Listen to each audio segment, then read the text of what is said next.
तो आज का हमारा टॉपिक है खिलजी डायनेस्टी। तो यहाँ पे हम लोग वही क्वेश्चंस करने वाले हैं जो कि बीपीएससी के एग्ज़ाम में पूछा गया है, ताकि हम लोग आने वाले बीपीएससी प्री में अच्छा कर सकें। तो स्टार्ट करते हैं क्वेश्चन नंबर 1 के साथ। तो क्वेश्चन नंबर 1 कहता है, who was the first ruler of Khilji dynasty. तो ये बहुत ही आसान क्वेश्चन है कि खिलजी डायनेस्टी का फर्स्ट रूलर कौन था। तो इसका सही ऑप्शन होगा जलालुद्दीन खिलजी। जलालुद्दीन खिलजी जो हैं, जलालुद्दीन खिलजी के बाद ये गद्दी पे बैठे थे 1290 में, एंड फिर ये 1296 में इनके सन इन लॉ जिनका नाम था अलाउद्दीन खिलजी, उनका कोरोनेशन होता है। तो इसका ऑप्शन ए होगा। तो जैसे कि यहाँ लिखा गया है कि जलालुद्दीन खिलजी डायनेस्टी के फाउंडर थे 1290 में, और इनका कोरोनेशन 1290 में हुआ था, और ये फर्स्ट टर्किश सुल्तान थे दिल्ली के। ठीक है, नेक्स्ट क्वेश्चन पे मूव करते हैं। Thus to Alauddin belong the credit to bring the first Turkish Sultan of Delhi to bring the church under the control of the state and to usher in factors that might make the state secular in theory. Who wrote these words? तो ऐसा है ना, ये थोड़ा सा factual question है और ये याद होना ही चाहिए। तो जब भी खिलजी के रिलेटेड कोई भी बुक के बारे में जिक्र किया जाएगा तो उनके जो राइटर होंगे वो होंगे A.L. श्रीवास्तव मैक्सिमम केसेस में। तो A.L. श्रीवास्तव जी ने एक किताब लिखा है जिसमें उन्होंने जिक्र किया है कि अलाउद्दीन जो थे वो फर्स्ट टर्किश सुल्तान थे दिल्ली के, जिनको क्रेडिट दिया जाता है कि रिलीजन को उन्होंने स्टेट के कंट्रोल में लाया था और इंट्रोड्यूस किया था एलिमेंट जो कि बेस्ड था स्टेट सेक्युलरिज्म में। एक्चुअली क्या था ना, उस समय खलीफा लोगों का बहुत बोलबाला होता था। तो जो भी कोई रूलर इंडिया में रूल करते थे उन्हें खलीफा से परमिशन लेना पड़ता था रूल करने के लिए। अगर खलीफा कह देंगे कि नहीं ये रूलर ठीक नहीं है तो जनता का विश्वास उस रूलर से उठ जाएगा। तो जनता का जो विश्वास था वो खलीफा पे बहुत ज़्यादा हुआ करता था, इसीलिए।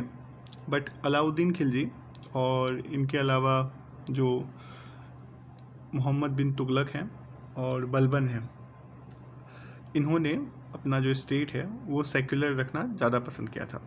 तो ये 3 नाम याद रखेंगे। Moving on to the next question. When he attend the kingship, he was fully independent of rules and order of Shariat, from which Sultan Barni made this statement. तो ये किनके बारे में कहा गया है? तो ये जो है अलाउद्दीन खिलजी के बारे में कहा गया है। तो ज़ियाउद्दीन बर्नी के बताया गया, ज़ियाउद्दीन बर्नी ने अपने बुक में ये लिखा है कि अलाउद्दीन जो थे वो पहले फर्स्ट सुल्तान ऑफ दिल्ली थे जिन्होंने स्टेट कंट्रोल रखा ओवर रिलीजन। ठीक है, वहाँ पे ये कहते हैं कि अलाउद्दीन कहता है कि I don't know what is right and what is wrong in the eye of law. I give order for whatever I consider suitable for welfare of states और particular occasion. What will happen to me on the day of judgment? On the judgment, I do not know. Alauddin revived Balban's idea regarding kingship. तो यहाँ पे basically short में यही है कि जो अलाउद्दीन है उसने अपना जो स्टेट अफेयर्स था वो सोवरेन रखा। Who was the army commander of Alauddin Khilji died fighting against Mongols। तो मंगोल्स से लड़ते लड़ते अलाउद्दीन खिलजी के किस कमांडर, आर्मी कमांडर का मृत्यु हो गया लड़ते लड़ते? तो इसका सही ऑप्शन होगा ज़फ़र खान। ठीक है, बहुत लोग यहाँ पे उलूग खान या नुसरत खान को टिक कर देंगे। नुसरत खान ये गलत ऑप्शन हो जाता है इस कॉन्टेक्स्ट में। ठीक है, तो इसका सही ऑप्शन होगा नफ़र खान। तो अलाउद्दीन के जनरल कमांडर थे नफ़र खान, जो कि मंगोल से लड़ते हुए मर गए। ठीक है, आगे बढ़ते हैं। Padmini is associated with Alauddin conquest of Chittor, she was the wife of, ये तो मूवी में दिखाया गया था, राजा रतन सिंह। इसका सही ऑप्शन होगा। तो एक्चुअली में जो स्टोरी है पद्मिनी का, उसे लिखा गया था मलिक मोहम्मद जयसी। अच्छा, यहाँ पे जो मलिक मोहम्मद जयसी है वो किस डायनेस्टी उस समय रूल कर रहा था, कंटेम्प्रेरी थे, तो वो थे मुग़ल डायनेस्टी आ चुका था। एक्चुअली में यहाँ पे हुमायूं मतलब इंडिया छोड़ के भाग गया है और यहाँ पे शेरशाह सूरी का रूल था। तो उस समय ये किताब लिखा गया था मलिक मोहम्मद जयसी, जो कि बहुत बाद में है अलाउद्दीन खिलजी के डायनेस्टी के, जब उन्होंने उसका रूल था, अलाउद्दीन खिलजी के डायनेस्टी का रूल था। तो यहाँ पे ये कॉन्टेक्स्ट कहाँ से पता चला कि मलिक मोहम्मद जयसी को कि ऐसा ऐसा हुआ था तो उस समय भी 200 या 250 साल बाद ही ना। तो अमीर खुसरो एक लव एपिसोड लिखते हैं, Solomon and queen of Shiba. तो यहाँ पे जयसी को लगा होगा कि ये जो सोलोमन है वो अलाउद्दीन को रेफ़र किया गया है और जो शैबा है वो पद्मिनी को। Moving on to the next, who was the ruler of Chittor at the time of Alauddin Khilji invasion? तो ये क्वेश्चन अभी हम लोग करके आए हैं और ये 2005 में पूछा गया था और ये 1999 में। तो बीपीएससी में क्वेश्चन प्रीवियस ईयर रिपीट करती है, इसीलिए प्रीवियस ईयर इम्पॉर्टेंट हो जाता है। तो इसका सही आंसर है राणा रतन सिंह। आगे बढ़ते हैं। Who was the ruler of Devagiri at the time of Alauddin Khilji invasion? तो अलाउद्दीन खिलजी इन्वेजन के दौरान देवगिरी के रूलर कौन थे? तो यहाँ पे ये क्वेश्चन बहुत इंपॉर्टेंट हो जाता है क्योंकि ये लगातार बीपीएससी में पूछा गया है, बहुत मतलब फ्रीक्वेंटली ये क्वेश्चन पूछा गया है प्रीवियस ईयर में। तो इसका सही ऑप्शन है रामचंद्र देव। ये रामचंद्र देव जो हैं ये यादवा डायनेस्टी से बिलोंग करते हैं ऑफ देवगिरी। तो 1906 में 1296 में एक्चुअली में खिलजी ने हरा दिया था रामचंद्र देव को, बट एक ट्रीटी साइन हुआ कि आप मुझे पैसे दोगे एनुअली एंड मैं आपको रूल करने दूंगा। But after that Ramchandra Dev refuse कर देते हैं और उस समय तक अलाउद्दीन खिलजी का रिजिम आ चुका होता है। तो इसीलिए अलाउद्दीन खिलजी मलिक कफूर को भेजते हैं और रामचंद्र देव को हराया जाता है और उनको सरेंडर किया जाता, वो सरेंडर कर देते हैं। During the regime of which sultan was khalisa land developed on large scale? तो इसका आंसर क्या होगा? ये अलाउद्दीन खिलजी होगा। खलीसा लैंड आजकल हम लोग वाफ बोर्ड WAQF वाफ बोर्ड के बारे में बहुत सुनते हैं। इसके ऊपर गवर्नमेंट ने बिल भी लाया था। तो ये क्या होता है कि जो अपने मन से कोई मुस्लिम समाज को लैंड डोनेट कर देता है रिलीजियस पर्पस के लिए, वो जो लैंड है वो इसके अंदर चले जाता है। तो ये सिस्टम अभी से नहीं है, ये सिस्टम तब से है। मैं जस्टिफाई नहीं करूँगा ये गलत है कि सही है, बट यहाँ पे किताब में लिखा हुआ है। तो अलाउद्दीन खिलजी के टाइम में ये ऑप्शन सही हो जाएगा। अब यहाँ पे ध्यान दें तो जो मेन ऑब्जेक्टिव था अलाउद्दीन खिलजी का रेवेन्यू एंड लैंड टैक्स में, वो क्या था कि इस्टेब्लिश करना पावरफुल एंड एरिस्टोक्रेटिक स्टेट, ठीक है। तो यहाँ जो खलीसा लैंड है उसे बहुत लार्ज स्केल में डेवलप किया गया था। अच्छा, which sultan demand half the crop on the land after measurement और एज रेवेन्यू। तो यहाँ पे मैं आपको बताना चाहूँगा कि इल्तुतमिश, ऐबक एंड बलबन ने भी इतना ज़्यादा टैक्स नहीं लगाया था, ठीक है। ज़्यादा से ज़्यादा 1/3 ऑफ द क्रॉप प्रोड्यूस उन लोगों के टाइम में था, ठीक है। बट जैसे ही अलाउद्दीन खिलजी का रिजम आता है तो ये जो है बढ़ करके 50% हो जाता है, ठीक है। और एक बात और याद रखेंगे कि मोहम्मद बिन तुगलक के टाइम में भी 50% ही क्रॉप, मतलब half of the crop on land measurement के बाद ले लिया जाता था। बट अगर ये क्वेश्चन फिर से आता है, रिपीट करता है, तो इसका आंसर जो होगा वो अलाउद्दीन खिलजी ही होगा, क्योंकि सबसे पहले तो अलाउद्दीन खिलजी के टाइम पे आया था ना। तो यहाँ पे हम लोग देखेंगे कि 50% अलाउद्दीन खिलजी के टाइम पे, और ये कलेक्ट कर दिया जाता था। इल्तुतमिश और बलबन के टाइम पे भी इतना नहीं होता था, और मोहम्मद बिन तुगलक के टाइम पे भी 50% लिया जाता था, ठीक है। बट सही ऑप्शन यहाँ पे सी होगा। आगे बढ़ते हैं। यहाँ लिखा गया है कि who was deputed for the conquest of द्वार समुद्रम बाय अलाउद्दीन खिलजी। तो अलाउद्दीन खिलजी के द्वारा द्वार समुद्रम किन के द्वारा जीता गया था? तो इसका सही ऑप्शन क्या होगा? तो इसका सही ऑप्शन होगा मलिक कफूर। ओके, इसका सही ऑप्शन होगा मलिक कफूर। तो अलाउद्दीन खिलजी मलिक कफूर को अपॉइंट करते हैं द्वार समुद्रम के लिए, और द्वार समुद्रम कैपिटल था होयसाल किंगडम का। और यहाँ के जो रूलर थे उस समय, उनका नाम था वीर बल्लाल थर्ड, ठीक है।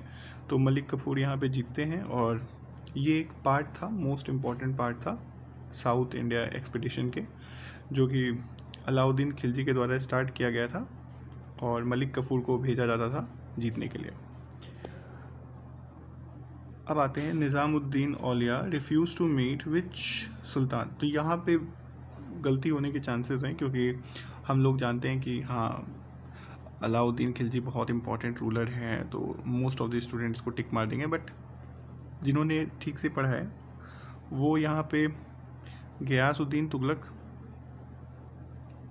को भी टिक नहीं मारेंगे, सॉरी वो यहाँ पे जलालुद्दीन खिलजी को टिक मारेंगे। एक्चुअली हुआ क्या था, जलालुद्दीन खिलजी जैसे गद्दी पे बैठते हैं, सुल्तान बनते हैं, तो उनका मन था कि निज़ामुद्दीन औलिया से मिलें, ठीक है। बट निज़ामुद्दीन औलिया एकदम स्टड टाइप के बंदे थे, उन्होंने एकदम सीधा रिफ्यूज़ कर दिया कि नहीं, मुझे नहीं मिलना है किसी भी सुल्तान से, सिटिंग थ्रोन, जो भी सुल्तान अभी थ्रोन पे बैठे हैं, मुझे उनमें से किसी से नहीं मिलना है। वैसे किस्म के वो इंसान थे। एंड एक बात और, जो एक बहुत फेमस अमीर खुसरो, जो कि बहुत फेमस पोइट थे अलाउद्दीन खिलजी के टाइम में, वो एक्चुअली में इन्हीं के निज़ामुद्दीन औलिया के मोस्ट फेवरेट स्टूडेंट रह चुके थे, ठीक है। तो होता ये है, कहानी है कि निज़ामुद्दीन औलिया जी जो हैं, उनका कहना था कि मेरे कक्ष में 2 द्वार हैं, ठीक है। अगर एक द्वार से अगर सुल्तान एंटर करते हैं तो मैं दूसरे द्वार से चले जाऊंगा, ठीक है। तो ऐसा होता भी है। एक बार जलालुद्दीन खिलजी डिसाइड करते हैं कि मैं उनसे मिल के रहूँगा, मैं जाऊँगा मिलने, ठीक है। तो समहाउ अमीर खुसरो बता देते हैं औलिया जी को कि वो आ रहे हैं, ठीक है। तो निज़ामुद्दीन औलिया जी जो हैं, वो बाबा फरीद जो उनके स्पिरिचुअल मास्टर थे, उनके यहाँ विज़िट करने चले जाते हैं, ठीक है। तो और उसके बाद तो हम लोग जानते हैं कि अलाउद्दीन खिलजी आते हैं, और अलाउद्दीन खिलजी के टाइम में जो अमीर खुसरो हैं उनके पोइट होते हैं।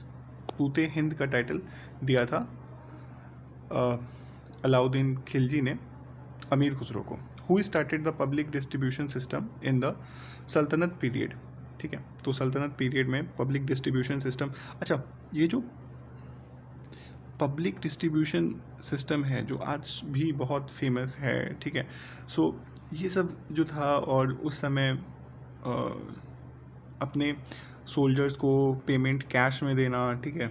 चेहरा और दाग सिस्टम, हॉर्स ब्रांडिंग, एंड ये क्या कहते हैं सोल्जर्स को कि एक सोल्जर्स दोबारा फिर पैसे ना लेके चले जाए, ठीक है। तो वो एक सब में अलग अलग तरह का दाग लोहे को गर्म करके लगाया जाता था ताकि, और हुलिया सिस्टम, दाग सिस्टम और हुलिया सिस्टम, ये सब ना अलाउद्दीन खिलजी के द्वारा, और इन्होंने बहुत, और इसने बहुत मार्केट भी मतलब खोला था कि आप सही प्राइस में, फेयर प्राइस में, ठीक है। और स्पाई सिस्टम भी बहुत तगड़ा था इस समय में Alauddin Khilji. I am not justifying that he is a good ruler, but he was good administrator by the way, ठीक है। तो आगे बढ़ते हैं। तो Malik Kafur also known as Hazar Dinari was brought by whom. तो ये किसके द्वारा खरीदा गया था? अब यहाँ पे भी एक नज़र में हम लोग टिक मार के आगे बढ़ जाएंगे अलाउद्दीन खिलजी, बट ये गलत है, ठीक है। इसका सही अगर आंसर होगा तो वो होगा नुसरत खान, ठीक है। नुसरत खान ने इसे ख़रीदा था। एक्चुअली अलाउद्दीन खिलजी ने नुसरत खान को भेजा था as a military commander conquest करने के लिए आपका ये गुजरात रीजन, ठीक है, गुजरात रीजन कन्क्वेस्ट करने के लिए। तो यहाँ पे ये नुसरत खान कन्क्वेस्ट करते हैं गुजरात रीजन को, और मलिक कफूर को ख़रीदा जाता है 1000 दिनार दे करके, ठीक है। यहाँ पे लिखा हुआ है, मैंने हाईलाइट कर दिया है।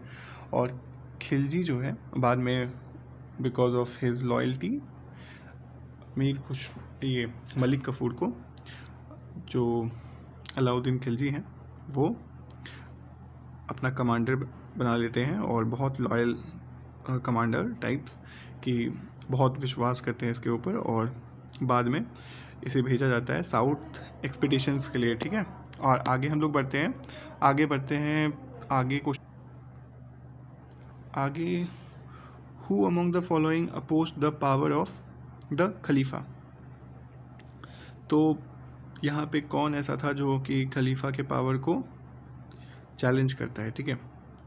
तो ये एक्चुअली में बलबन के टाइम पे हुआ था, और Tughril Beg, who among the following oppose the power of khalifa के पावर, सॉरी ये बलबन के चैप्टर में था, ठीक है। तुगरील बेग जो थे वो बंगाल के गवर्नर घोषित किए जाते हैं बलबन के द्वारा, बट बाद में क्या होता है वो जाके खुद को ही इंडिपेंडेंट घोषित कर देते हैं। तो बलबन को लगता है कि धोखा हो गया मेरे साथ, तो बलबन फिर जाता है और तुगरील बेग का कैंची बनाता है, ठीक है। बट यहाँ पे जो लिखा गया है कि कौन जो है खलीफा के पावर को चैलेंज किया था, ठीक है। तो इसका सही ऑप्शन जो होगा ये होगा ई, कि देखो होता क्या था ना कि खलीफा के ऊपर जनता का विश्वास, ठीक है।